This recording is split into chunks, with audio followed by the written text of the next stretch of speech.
Well, Brian, the final whistle's finally over. I think, it was a busy 90 minutes, but to be fair, can you talk us through your game and how you saw it from the backboard? Because I guess that's where most of the action was. Yeah, I think that once we got the red card, we knew it was going to be a long afternoon, but I think you could really see the team spirit, and I think that our team chemistry is really growing. You can see the boys coming together. Like, we knew we were going to have to dig in and fight for each other, and I think we've done that really well, and all credit goes to the boys in front of me because one or two saves, but I was never that busy, I had a few saves, but nothing crazy, so just really credit to the players in front of me. Yeah, I think, when you reflect on the red card, you probably had the best vision of it. What do you feel? Was it the Lindsay coming down on you? It's tough because Cammy's right next to him, so I don't know. I think Jamesy's not meant to bring him down, I think he's just cut across him and kind of clipped the legs, if you know what I mean. So maybe a bit harsh because Cammy is there, but I think, I have not seen it back, but if he's in front of Cammy and James, then it probably is a red. But see if he was neck and neck, I think maybe a bit harsh, but yeah, the refs got to make those calls, and they made the calls, so we've just got to live with it, don't we? We regrouped. The team started playing a bit more narrow, a bit more compact, which is helpful for you, and allowing Stenhousemuir, the width of the park. The balls that were coming in, like you say, I'm not saying it was easy for you, but it was comfortable. Yeah, I agree. I think we spoke about at half-time that we were happy to give them the wide channels and just deal with the balls that came in. And I think you could see that the team was really compact, and I can't think of a time that they really played through the middle of us and got in. So they're really going wide and not hitting it hoping, but they were putting crosses in, and boys were winning headers, and boys were like flicking things on, and they had one or two headers, but nothing crazy. And I think that's just a testament to the boys and the game plan that we had, and everything worked out and got the result.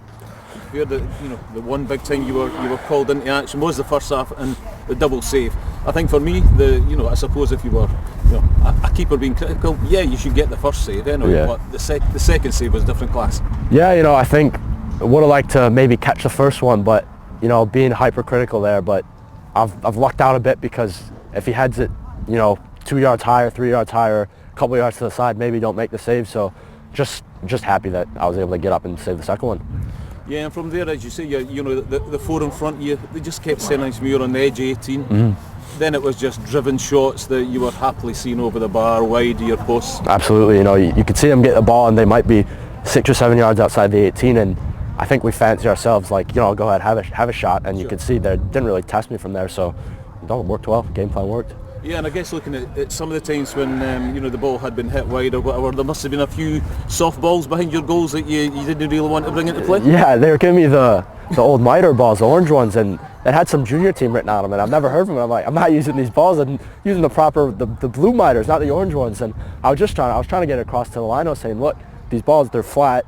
They're not even Stenny's balls. Like, what's going on here? And then eventually, one of the boys came down. And I said, listen, get the blue balls because you can't use these. And he was like, oh, okay. And they got the balls, and I was like, right, it's about time. Only took 70 minutes. And of course, in the main stand, I don't think they naturally heard your comments. So I think you were getting a bit of time for alleged time wasting. Yeah, I'm just waiting for the boys to get their shape and get up the park, and some might call it time wasting, but what can you do? Yeah, exactly. You got to have your team in shape before you kick them. Yeah, of course. Don't want to rush it, and then it comes back and they score. So apologies. Were you disappointed for 5 minutes extra time? Did you feel that there was that much? I don't even know there was 5 minutes, to be honest. But I heard him say 3 to Trav. Trav goes, how much time's left? And he goes, 3 minutes. And Trav goes, you just add now as much time as you want. No, good.